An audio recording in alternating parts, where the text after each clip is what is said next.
nice and cool and breezy and rainy and wet and beautiful and right?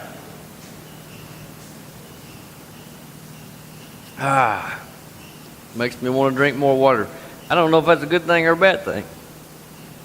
Anyhow, let's get started with a word of prayer.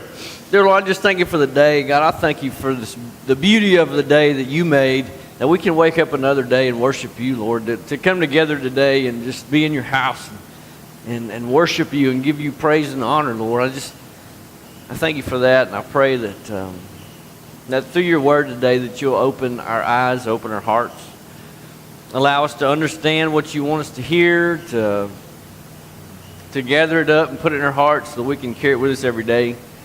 Lord, not just in our mind, because we tend to forget things a lot, Lord, but put it in our everyday life. God, I just thank you for the Livy today, that she's come and wanted to follow you, Lord. It's a special time for us.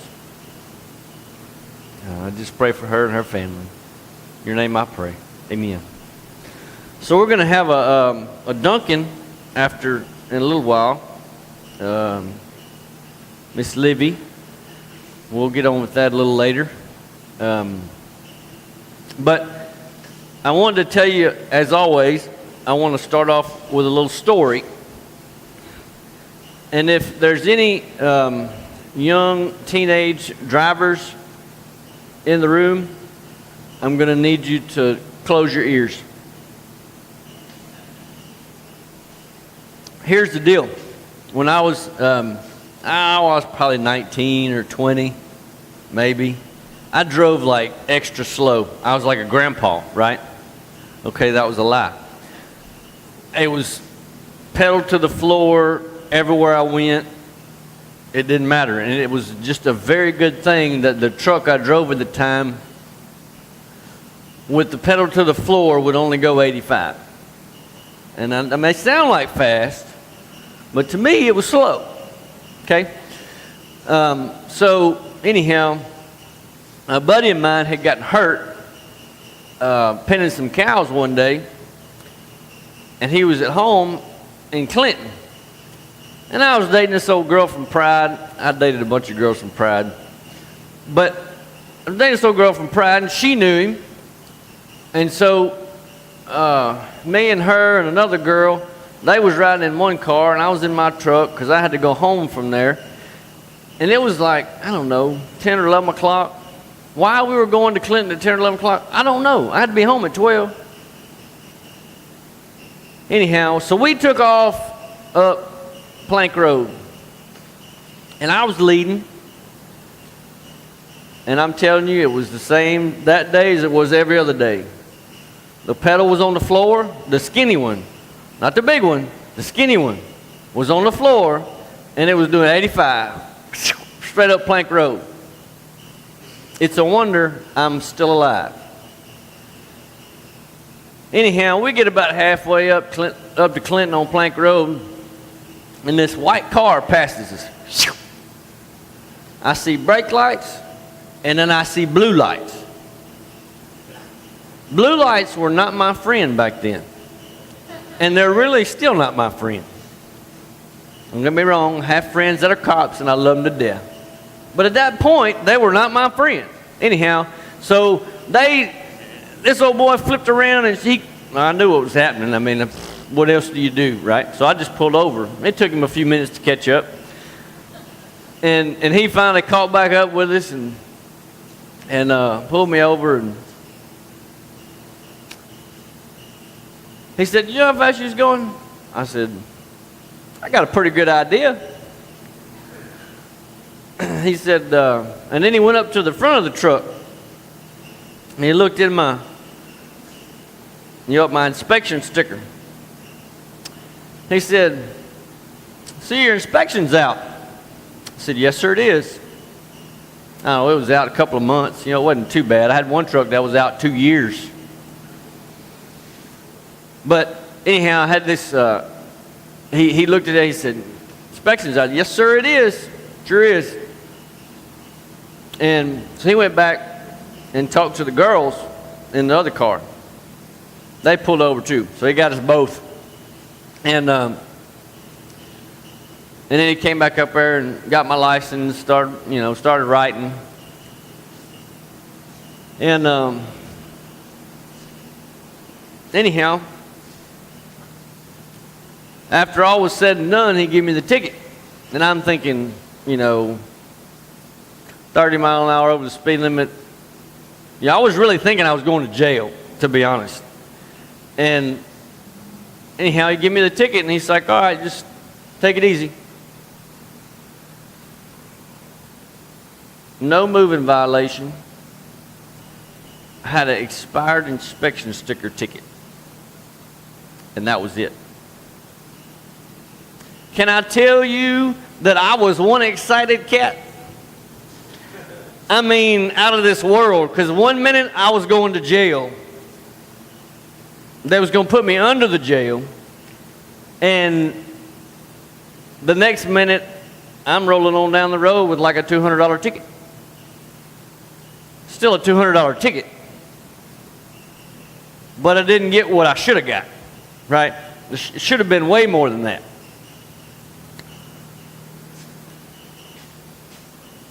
So today we're going to talk about which is better, justice or grace. You hear justice word thrown around a lot, especially in our world, state, nation, region, whatever. Everybody wants justice. Got to have justice for everything that happens.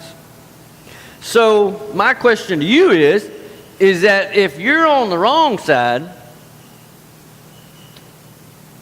is justice better than grace? And I want you to think about that for a minute. Is justice better than grace? Okay, if I had justice during that traffic stop, I would have been in jail. And I would have had to call my parents and say, hey, can you come get me out of jail? Because I was speeding tremendously. And they would have told me, no, I'll come get you in a few days. And that would have been my one phone call. But anyway, so I deserved, the justice that was for me at that point was jail time, right? I should have gone to jail. But in reality, he gave me grace, and he gave me a expired inspection sticker ticket. I mean, who'd have thought, right? And I think the girls got a no seatbelt violation, which back then, I say back then, it makes it sound like it was a long time ago. It kind of was a long time ago, almost 20 years. But anyway, they got a seatbelt ticket. They were going just as fast as I was. But they got a seatbelt ticket. And we're like, oh no, I had my seatbelt on. I was like, shut up, tell him no. Anyway, they finally got the idea that they got off with a seatbelt ticket and not thrown in jail for going 30 miles an hour over the speed limit. Today we're going to be in Matthew chapter 20. If you want to turn over there, we're going to be in the first 16 verses in Matthew chapter 20. This is kind of long. I kind of wanted to shorten my story up a little bit because there's another story here that really sends this point on. And I wanted to give time to read through this whole 16 verses. But it's a really cool story. And there's a lot of stuff in here. I'm only going to touch on just a little bit this morning out of this story. But Matthew chapter 20, verses 1 through 16. It says, "For the kingdom of heaven is like the landowner who went out early one morning to hire workers for his vineyard. He agreed to pay the normal daily wage and sent them out to work. At 9 o'clock in the morning, he was passing through the marketplace and saw some people staying around doing nothing. There's lots of places around here like that. So he hired them, telling them he would pay them whatever was right at the end of the day. So they went to work in the vineyard. At noon and again at 3 o'clock, he did the same thing. At 5 o'clock that afternoon, he was in town again. He saw some more people standing around. He asked them, "Why haven't you been working today?" They replied, "Because no one has hired us." The landowner told them, "Then go out and join the others in my vineyard." That evening, he told the foreman to call the workers in and pay them, beginning with the last workers first. When those hired at 5 o'clock were paid, each received a full day's wage. When those hired first came to get their pay, they assumed they would receive more. But they too were paid a day's wage. When they received their pay, they protested to the owner, "Those people worked only 1 hour, and yet you've paid them just as much as you've paid us, who've worked all day in the scorching heat." He answered one of them, "Friend, I haven't been unfair. Didn't you agree to work all day for the usual wage? Take your money and go. I wanted to pay this last worker the same as you. Is it against the law for me to do what I want with my money? Should you be jealous because I'm kind to others? So those who are last now will be first then, and those who are first will be last." So in this case, is justice better than grace? Is justice better than grace? Now I realize that in a workplace that if somebody only worked, a couple of hours a week, and I was here working 40 hours a week for the same guy, and they got paid as much as I did, and they didn't work as much as I did, of course, that tends to be the case. It seems like in the corporate world, the less you work and the more you sit, the more you get paid. I don't understand that. It seems like it should be the other way around, right? If you sit at a desk and you don't have to be outside, you just sit at a desk and you just look at your computer screen or whatever, it just kind of seems to me like you should be paid less. You're not doing anything, sitting down, right? I know that's completely opposite of the way it is. I'm just saying. I guess maybe because I work outside, and so I think that I should be paid more than people who work inside. Maybe I'm just crazy. Anyway, the people, I would be upset if somebody just worked a couple hours and they got paid and they were supposed to be doing the same thing as me. I would be upset. But in a manner of, what this is really referring to is Christians. So people that are Christians early on, sometimes we feel jealous or envious of those who come to Christ later in life.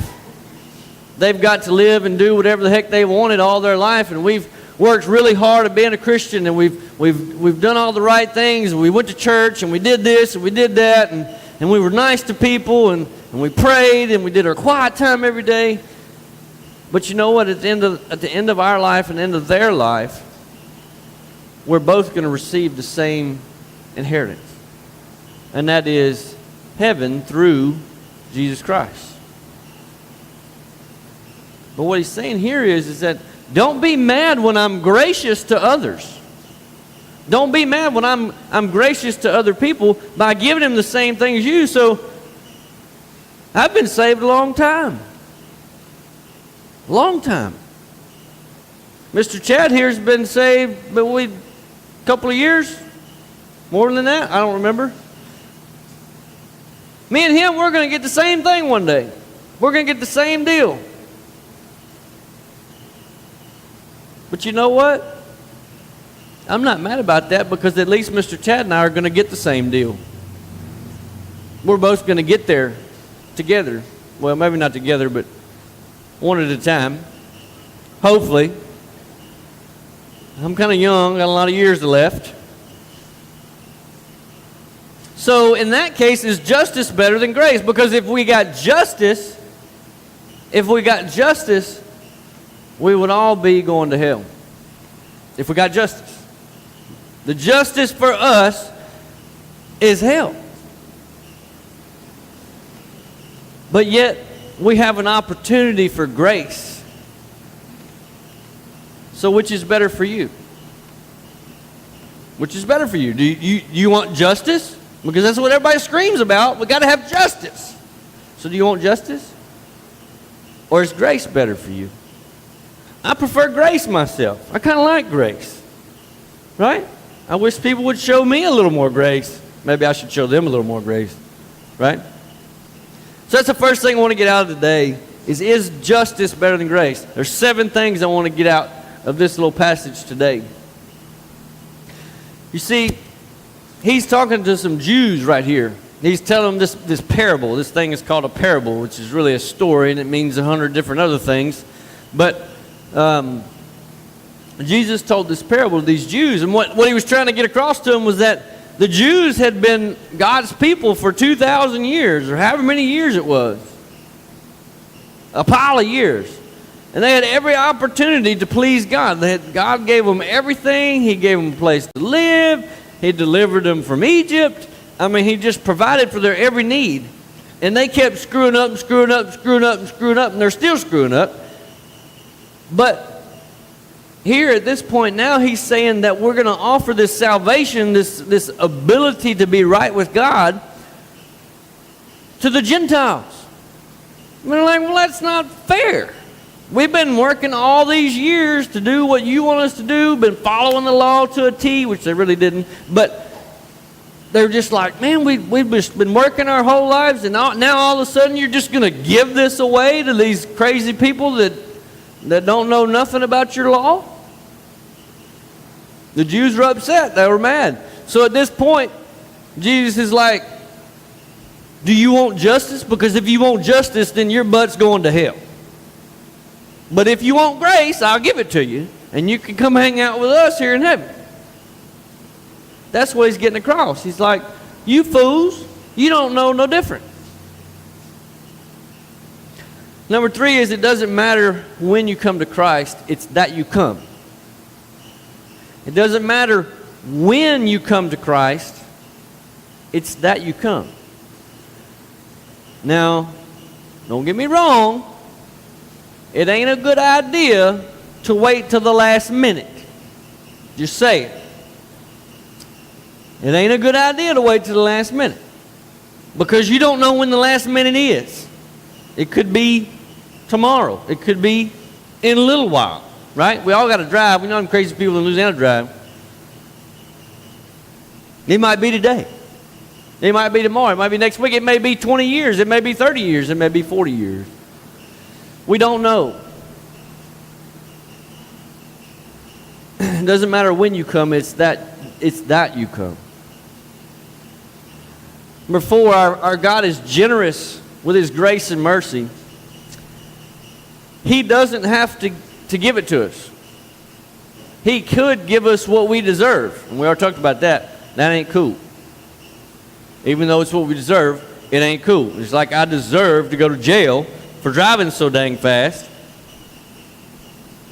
Even though I had to pay a ticket, which was a little high for me at the time, I still didn't get what I deserved. I got grace. But God is generous with his grace, and he's generous with his mercy, and it's evident to me every day. Because I screw up every day. And I deserve a lot worse than I get.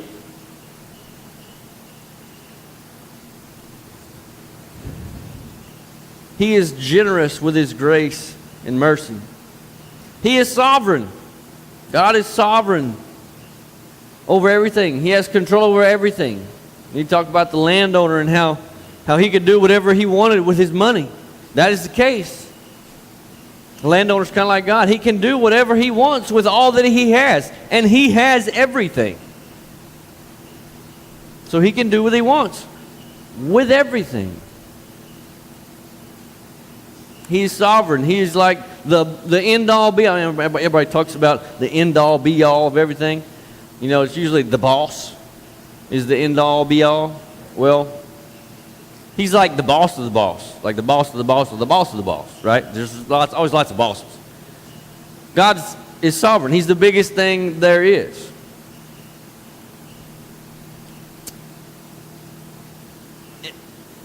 Kind of going back to how we are as Christians, we should feel privileged to serve longer as a younger Christian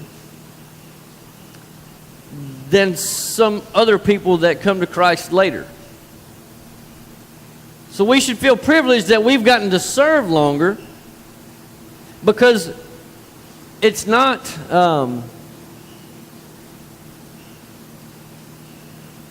because they get the same grace that we do. Here's the difference. People that come to Christ later in life are not going to have the same peace and joy and comfort as somebody who came and is following Christ from an earlier age. That is, if you're really following Christ from an earlier age.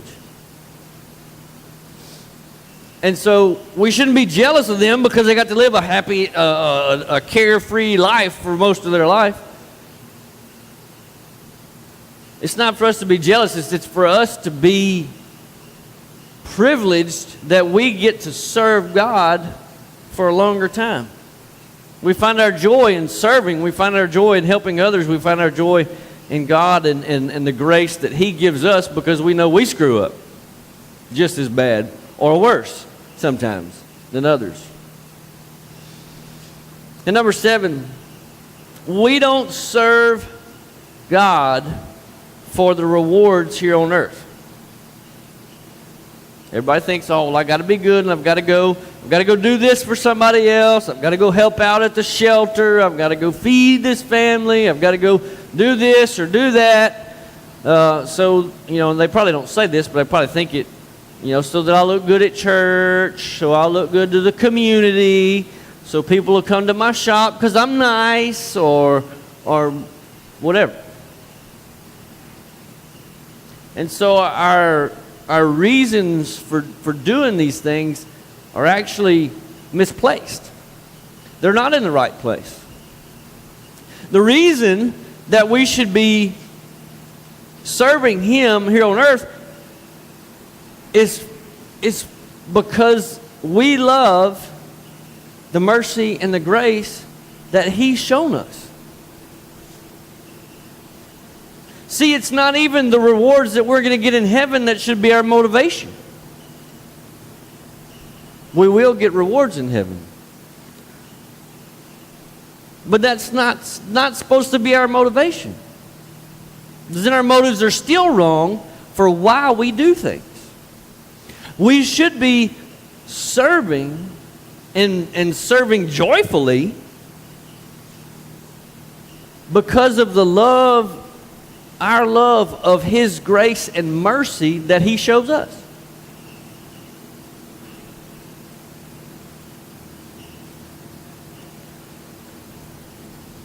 Because if you think about it, if you ask yourself the question, is justice better than grace? Is it? Because if we got justice, everybody be on the same track. Right? Everybody be going the same direction. But because of grace, we get to spend eternity with God. So it is because of His grace and mercy that we should be serving. Because we love Him. Because we love it. His grace and mercy. That's why we should be serving. Not for the rewards. Not for all the stuff we get. I mean, have you ever seen what preachers drive? Have you seen my truck? I don't do it for the money, in case y'all were wondering. It's about the love of the grace and mercy that we get. That's the sole reason for serving. Because what is it? You can't do enough to get the grace and mercy. If you could do something to get the grace and mercy, and it would not be grace and mercy anymore. It would be payment for something owed, right? Because now you feel like, well, they owe me this. It's not, God doesn't owe you anything except for justice, which is death eternally. So, if you got what you were owed, you'd be in a little bit of a bind. Just like I'd have been in a little bit of a bind had I got what I was owed that night driving crazy down Plank Road. So we're lucky that we don't get what we're owed. We get grace and God's mercy. Grace is what we get when we don't get what we're owed. So these guys in the first part thought that they were owed more, even though they agreed on X amount. Because the later guy got the same thing.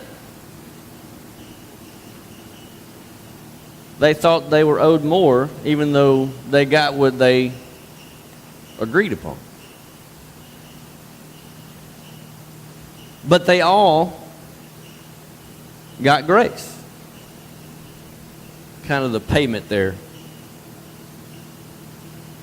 It's like as all Christians, we all get grace no matter when we come to Christ. Well, this has been a long time coming. Me and Livy have had numerous conversations about this, and she called me up one day and she said, "I'm ready," and it was out of the blue. Actually, I think it was a text. It was a text, wasn't it? She sent me a text. She said, "I'm ready." I said, "Great, for what?" And she said, "I'm ready to follow Jesus." And man, that just made me excited. So this morning, I'm going to drown her. But to understand where she got to where she is and about grace is that first you have to understand that you screw up, that you're a sinner.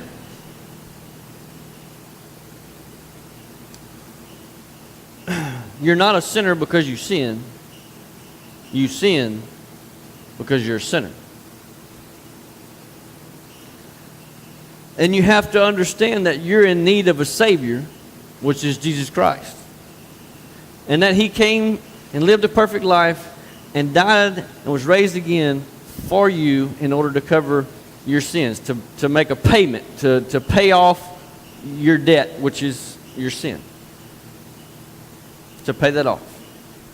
And that He's alive today.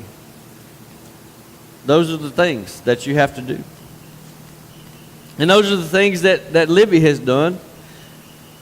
And so I'm going to pray, and the band's going to come up here and play one more song. And then and I'm going to go over here and we're going to drown Livy. We're going to drown the old Livy.